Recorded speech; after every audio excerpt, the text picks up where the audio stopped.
fou modificat per l'Estat i des que va ser modificat, vaig a fer jo resumir per no llegir-lo. Des que fou modificat per l'Estat ha obert la possibilitat a que un sol cremat tingui alguna opció de ser urbanitzat. I d'aquesta manera, i aquesta decisió la deixa en mans dels governs autonòmics. Nosaltres aquesta possibilitat la veiem una radicalitat. Pensem que el sol cremat ha d'estar protegit, fins que passen els 30 anys que és la normativa, no veiem que ha d'haver-hi aquestes excepcions.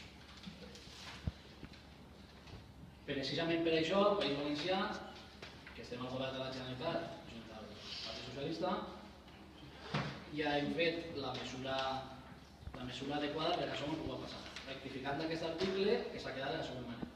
Els terrenys forestals que hagin patit els efectes d'un incendi queden subjectes a les prohibicions de classificació o reclassificació urbanística preceptuades de la normativa reguladora del sòl no urbanitzat.